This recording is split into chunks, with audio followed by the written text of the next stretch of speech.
This session is being recorded, and this session is especially being recorded for those students who are stepping in IELTS preparation and they want to listen that how they should start IELTS reading preparation. Sir मैं academic वाला हूँ, sir मैं general वाला हूँ, ये बात जहन से निकाल दो, तुम एकेडमिक की हो या तुम जनरल की हो। अगर तुम्हें रीडिंग में अच्छा स्कोर करना है तो जनरल वाले जनरल रीडिंग से स्टार्ट करें और थोड़ा सा एकेडमिक रीडिंग को भी टच करें।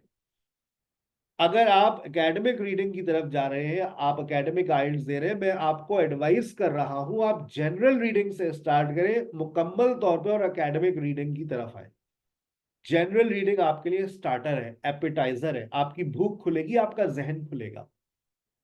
अगर आप डायरेक्ट कहते हैं ना मुश्किल मुश्किल से स्टार्ट ना लें, आसान से मुश्किल की तरफ जाए।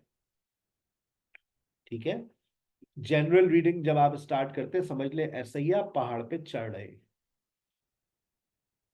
और एकेडमिक रीडिंग जब आप वहां से एकेडमिक रीडिंग स्टार्ट करेंगे बस आप पहाड़ से नीचे आ रहे हैं, फिर आपको मसला ही नहीं आएगा। आप कहेंगे जी सर ने ये सारी बातें हमें समझा दी थी।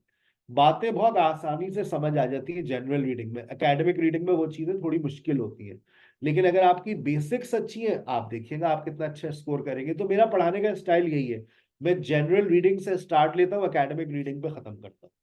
पहले जनरल वालों से बात करते हैं। जनरल रीडिंग के अंदर आपके पास 3 सेक्शन आते हैं, जबान याद रखें। Section 1, section 2, section 3।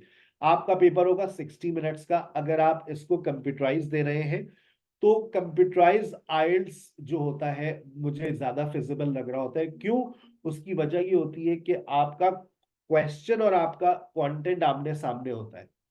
लेकिन पेपर बेस्ड रीडिंग के अंदर आपको सफे पलटने पड़ते हैं, वो सफे पलटने में 2-3 मिनट बर्बाद होंगे तुम लोगों के। 60 मिनट्स के अंदर ही आपको आंसर ट्रांसफर करने होते हैं। 60 मिनट्स के अंदर ही आपको आंसर्स की प्रूफ रीडिंग भी करनी होती है। और ये सारा टाइम आपका बच जाता है कंप्यूटराइज आइल्स में। You don't have to transfer your answer into answer sheet in IELTS computerised. बस प्रूफ रीडिंग आप कर ले, वो भी 3 मिनट नहीं लगेंगे आपको, hardly it will take 1 minute और 2 मिनट्स। अब सेक्शन 1, सेक्शन 2 और सेक्शन 3 को सॉल्व करने के लिए कितना टाइम मिलता है? 20 मिनट्स। सर ऐसा हो सकता है हम सेक्शन 1 से पहले सेक्शन 2 पे शिफ्ट कर जाए, बिल्कुल कर सकते हो, तुम्हारी मर्जी है। तुम्हारे पास बुकलेट मिल जाएगी, तुम्हारे पास पूरा कंप्यूटर स्क्रीन होती है, तुम्हारा जो दिल चाहे वो तुम पेपर करो। सर क्या हम क्वेश्चन पेपर पे कुछ लिख सकते हैं? जो दिल चाहे लिखो, अपना कॉन्टेक्ट नंबर मत लिखना बस। सर प्लीज अल्लाह का वास्ता मुझे माफ कर दे, आपका क्वेश्चन पेपर को वो मशीन में चला देते हैं, वो कट जाता है, वो स्क्रैप कर देते हैं, आपकी आंसर शीट सबमिट हो जाती है। क्वेश्चन पेपर पे जो दिल चाहे लिखो, जहां दिल चाहे हाईलाइट करो। सेम ऑन कंप्यूटर आप जितना हाईलाइट करना चाह रहे हैं, आप कंप्यूटर पे भी नोट्स लिख सकते हैं। आप कहीं हाईलाइट करके कुछ नोट्स लिखना चाह रहे हैं कि ये किस क्वेश्चन का जवाब है, बिल्कुल आप ऐसा कर सकते हैं। सेक्शन 2, सेक्शन 1 में 2 सवाल आते हैं, ट्रू फॉल्स और नॉट गिवन, मैचिंग इन्फॉर्मेशन। मैं कहता हूं 1 मिनट में सवाल को पढ़ो, 15 मिनट में सॉल्व करो, 1 मिनट में जवाब को ट्रांसफर कर दो। ये काम बिल्कुल भी नहीं करना पड़ेगा कंप्यूटराइज में। ये आखिर का +1 हटा दो अगर कंप्यूटराइज आइल्स दे रहे हो। लेकिन अगर पेपर बेस्ड आइल्स दे रहे हो तो तुम्हें ये 3 मिनट मैनेज करने होंगे आंसर ट्रांसफर करने के लिए। ठीक है, जैसे सेक्शन 1 सॉल्व हो आंसर ट्रांसफर करो। Section 2 fill in the blank, सिर्फ ब्लैंक्स आती है। Section 3 list of heading, list of people, MCQs और ब्लैंक्स। यानी कि टोटल अगर आप गिनती करें तो आपके पास कितने तरह के सवाल आ रहे हैं, इधर देखिएगा। ये आपका पहला सवाल है, ये आपका दूसरा सवाल है, ये आपका तीसरा सवाल, ये चौथा, और मैं कहूंगा मैं इसको लिस्ट ऑफ हेडिंग को भी मैं 5वां सवाल कह देता हूँ। और ये छठा, ब्लैंक्स बात हो चुकी है आपकी। 6 सवाल आते हैं, सिर्फ 6 सवाल आपके पास आते हैं जनरल वालों। आओ अब एकेडमिक रीडिंग वालों को देखते हैं।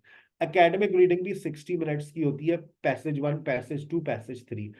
पहला जो सवाल है, ट्रू फॉल्स और नॉट गिवन, ट्रू फॉल्स और नॉट गिवन और साथ में ब्लैंक्स। पैसेज 2 के अंदर आपके पास matching information, list of heading, list of people और ब्लैंक्स। और जो पैसेज 3 होता है उसमें यस, नो और नॉट गिवन, समरी, ब्लैंक्स और एमसीक्यूज। यानी कि कितने टाइप के क्वेश्चंस हो गए, आओ गिनती करते हैं। पहला सवाल देखो, ट्रू फॉल्स और नॉट गिवन, दूसरा ब्लैंक्स, तीसरा मैचिंग इंफॉर्मेशन, चौथा लिस्ट ऑफ हेडिंग, पांचवा लिस्ट ऑफ पीपल ब्लैंक्स हो चुका है आपका। यस नो और not given same as true false और नॉट गिवन, कोई तब्दीली नहीं है। समरी ब्लैंक्स होती है ब्लैंक्स ही है, थोड़ा सा डिफरेंट क्वेश्चन होता है लेकिन है ब्लैंक्स ही। और उसके बाद ये आपका छठा सवाल, 6 सवाल। एक सवाल आपके पास आता है सेंटेंस कंप्लीशन, जो शाज़ो नादिर आता है, लेकिन मैंने उसको अलग से रिकॉर्ड कर दिया है, बार बार नहीं पढ़ाता, एक दफा पढ़ाकर बुकलेट बना दी है, रिकॉर्ड कर दिया 1 घंटे का सेशन, सुन लो। अगर आ गया तो दुआओं में याद रखोगे, अगर नहीं आया तो इट्स ओके। जो 6 सवाल सदाबहार हैं उनको आपको उनकी प्रैक्टिस करनी है। अच्छा, अब आइए सर आपका पढ़ाने का स्टाइल क्या है और हमें कितने मार्क्स कितने सवालों से मिलते हैं। सर का पढ़ाने का अंदाज, मंडे को सर पढ़ाते हैं, जैसे आप मुझे कल ज्वाइन करेंगे इंशाल्लाह, तो आप ब्लैंक्स और ट्रू फॉल्स और नॉट गिवन 2 सवाल पर हम बात करेंगे। अच्छा, आप जो ये जो 2 सवाल है, जरा मार्क्स जरा गिनती करो, तुम्हें कितने मार्क्स मिलते हैं। तुम्हारा 40 में से तुम्हें ब्लैंक्स कितने मार्क्स देकर जा रही है, ये बात जरा नोट करो, और तुम्हें एहसास होगा कि तुम्हारा आधा पेपर यहीं से निकलता है। ये देखो, मैं अगर ब्लैंक्स की बात कर रहा हूं तो ब्लैंक्स जनरल रीडिंग के अंदर देखो, सेक्शन 2 में, यानी कि 13 नंबर की सेक्शन 2 में ब्लैंक्स आती है। फिर उसके बाद यहाँ पर तकरीबन 4 से 5 नंबर की ब्लैंक्स आती हैं।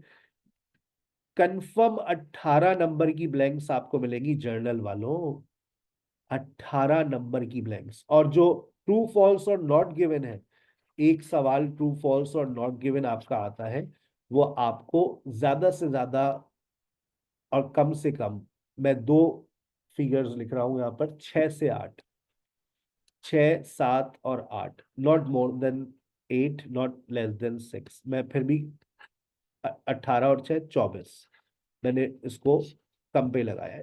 24 मार्क्स सिर्फ इन 2 सवालों से मिलते हैं।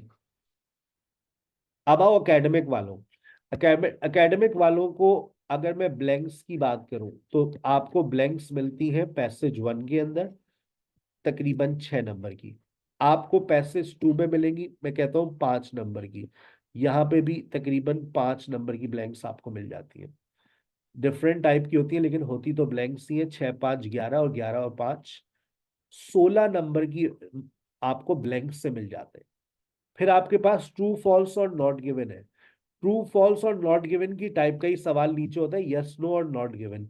मैं कहता हूं ये आपको 10 नंबर आप इसके लगा लीजिए, बहुत ज्यादा। आपको 26 मार्क्स आप इन 2 सवालों से स्कोर कर लेते हैं। आपको ये कोई रास्ता नहीं सिखाता कि भाई 2 सवाल सबसे पहले टारगेट करने हैं। आप क्वेश्चन वाइज तैयारी करें, आप एक हफ्ते के अंदर इन 2 सवालात पर उबूर हासिल कर सकते हैं।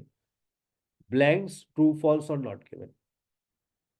अब आपने देखे 25 मार्क्स ले लिए, 24 और 26 मार्क्स। आइए जरा हम एक चीज पे चलते हैं। अगर फर्ज करें, फर्ज इसका आप स्क्रीनशॉट लेना चाहें तो ले लीजिए मेरे मार्क्स की कैलकुलेशन को, कि सर ने कैसे 24 और 26 मार्क्स निकाले हैं 2 सवाल से। अब आप ये देखें, अगर आपने 24 और 26 मार्क्स लिए तो देखिए जनरल रीडिंग के अंदर सामने देखिएगा, अगर आप 24 और 26 मार्क्स पर है तो आप कहाँ, सिर्फ 2 सवाल से आप कहाँ पहुंच जाते हैं। ये आप एकेडमिक वाले बिल्कुल बॉर्डर लाइन पर पहुंच गए, उनकी रिक्वायरमेंट है 6.5। और यहाँ पर देखें ये लोग पहुंच गए तकरीबन इधर, जिनको यूके जाना है वो 2 सवाल से पहुंच गए, सिर्फ अपने 4.5 की रिक्वायरमेंट होती है यूके वर्क परमिट के लिए, इमिग्रेशन के लिए। सिर्फ 2 सवाल पे टारगेट कर लो, तुम्हारा, उम्मीद करते हैं कि तुम्हारी अपनी मिनिमम रिक्वायरमेंट पूरी हो जाएगी। और यहां से तुम्हें कोई परेशान, ब्लैंक्स आसान होती है, स्कैनिंग करना होता है। True false not not given में उसमें आपको अपने दिमाग का इस्तेमाल करना होता है। ठीक है, आगे चलिए। अब आपको मेरा मंडे का पैटर्न समझ आ गया कि सर मंडे को क्या करवाते हैं। मंडे को देखें सर करवाते हैं ट्रू फॉल्स और नॉट गिवन। फिर आते हैं, अच्छा अब बाकी मार्क्स सर कहाँ से मिलते हैं। बाकी मार्क्स आपके पास देखें, अब आप ट्यूसडे को करते हैं matching information. Matching information general वालों को ज्यादा से ज्यादा 7 नंबर देगा। मैचिंग इंफॉर्मेशन एकेडमिक वालों को ज्यादा से ज्यादा 5 नंबर देगा मैचिंग इंफॉर्मेशन। और ये कोई सदाबहार सवाल है, हर साल आता है, मतलब ऐसी कोई बात नहीं है कि कभी ना आए, ये आएगा सवाल।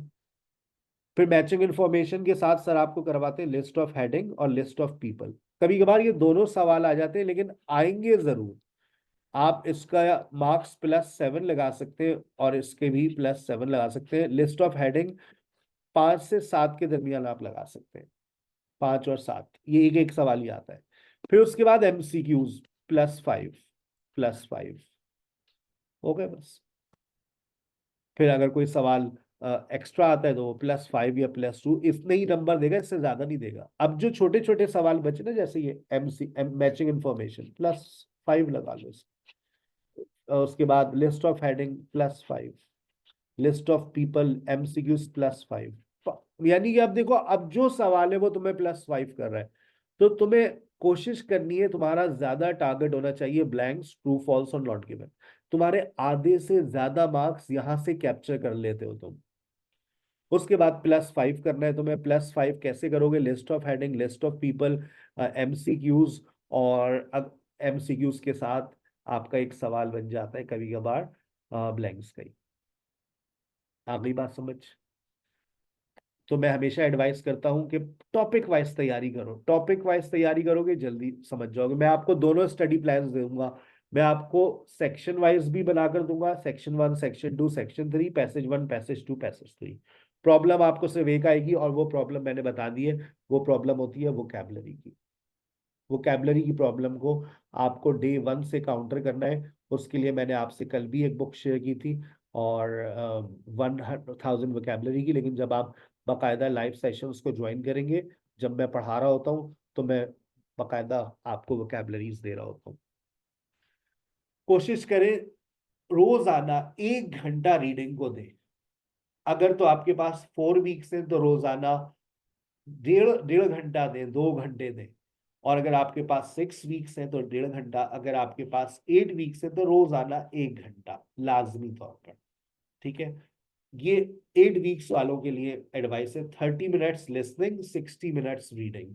आपके पास टाइम कम है, 6 वीक्स है, तो लिसनिंग का टाइम डबल कर दीजिए, रीडिंग का टाइम डबल कर दीजिए।